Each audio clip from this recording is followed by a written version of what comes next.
السلام علیکم میرے دوستو۔ حضرت داؤد علیہ السلام کی قوم بندر بن گئی، انہوں نے اللہ کے کس حکم کی نافرمانی کی؟ اسی پر آج کی ویڈیو ہے میرے دوستو۔ اگر آپ کو پسند آئے تو آپ بھی ہمیں اپنی دعاؤں میں یاد رکھیں۔ میرے دوستو، حضرت داؤد علیہ السلام کی قوم کے 70,000 آدمی عقبہ کے پاس سمندر کے کنارے ایلا نامی گاؤں میں رہتے تھے، اور یہ لوگ بڑی فراخی اور خوشحالی کی زندگی بسر کرتے تھے۔ اللہ تعالیٰ نے ان لوگوں کا اس طرح امتحان لیا کہ ہفتہ کے دن مچھلی کا شکار ان لوگوں پر حرام فرما دیا اور ہفتے کے باقی دنوں میں شکار حلال فرما دیا، مگر اس طرح ان لوگوں کو آزمائش میں مبتلا فرما دیا کہ سنیچر کے دن بے شمار مچھلیاں آتی تھی اور دوسرے دنوں میں نہیں آتی تھی۔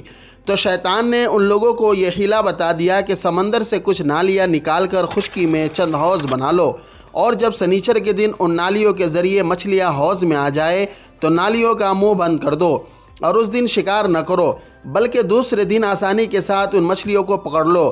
ان لوگوں کو یہ شیطانی حیلہ بازی پسند آ گئی، اور ان لوگوں نے یہ نہیں سوچا کہ جب مچھلیاں نالیوں اور حوضوں میں قید ہو گئی تو یہی ان کا شکار ہو گیا، تو سنیچر ہی کے دن شکار کرنا پایا گیا جو ان کے لیے حرام تھا۔ اس موقع پر ان یہودیوں کے 3 گروہ ہو گئے۔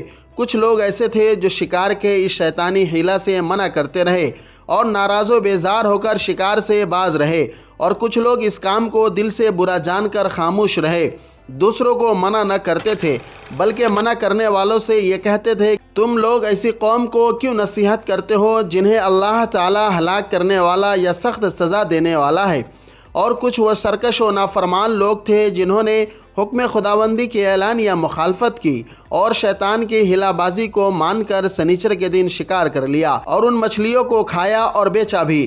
جب نافرمانوں نے منع کرنے کے باوجود شکار کر لیا تو منع کرنے والی جماعت نے کہا کہ اب ہم ان معیشت کاروں سے کوئی میل ملاپ نہ رکھیں گے۔ چنانچہ ان لوگوں نے گاؤں کو تقسیم کر کے درمیان میں ایک دیوار بنا لی اور آمد و رفت کا ایک الگ دروازہ بھی بنا لیا۔ حضرت داؤد علیہ السلام نے غضبناک ہو کر شکار کرنے والوں پر لعنت فرما دی۔ اس کا اثر یہ ہوا کہ ایک دن خطا کاروں میں سے کوئی باہر نہیں نکلا، تو انہیں دیکھنے کے لیے کچھ لوگ دیوار پر چڑھ گئے تو کیا دیکھا کہ وہ سب بندروں کی صورت میں مسخ ہو گئے ہیں۔ اب لوگ ان مجرموں کا دروازہ کھول کر اندر داخل ہوئے تو وہ بندر اپنے رشتہ داروں کو پہچانتے تھے اور ان کے پاس آ کر ان کے کپڑوں کو سونگھتے تھے اور زار و قطار روتے تھے، مگر لوگ ان بندر بن جانے والوں کو نہیں پہچانتے تھے۔ ان بندر بن جانے والوں کی تعداد 12,000 تھی۔ یہ سب 3 دن تک زندہ رہے اور اس درمیان میں کچھ بھی کھا پی نہ سکے، بلکہ یوں ہی بھوکے پیاسے سب کے سب ہلاک ہو گئے۔ شکار سے منع کرنے والا گروہ ہلاکت سے سلامت رہا، اور صحیح قول یہ ہے کہ دل سے برا جان کر خاموش رہنے والوں کو بھی اللہ تعالیٰ نے ہلاکت سے بچا لیا۔ میرے دوستو، اس واقعہ سے ہمیں یہ درس ہدایت ملتا ہے کہ شیطانی حیلہ بازیوں میں پڑ کر اللہ تعالیٰ کے احکام کی نافرمانیوں کا انجام کتنا برا اور کس قدر خطرناک ہوتا ہے، اور خدا کے نبی جن بدنصیبوں پر لعنت فرما دی وہ کیسے ہولناک عذاب الہی میں گرفتار ہو کر دنیا سے نیست و نابود ہو کر عذاب نار میں گرفتار ہو جاتے ہیں اور دونوں جہاں میں ذلیل و خوار ہو جاتے ہیں، نعوذ باللہ۔ اصحاب ایلا کے اس دل دہلا دینے والے واقعہ میں ہر مسلمانوں کے لیے بہت بڑی عبرتوں اور نصیحتوں کا سامان ہے۔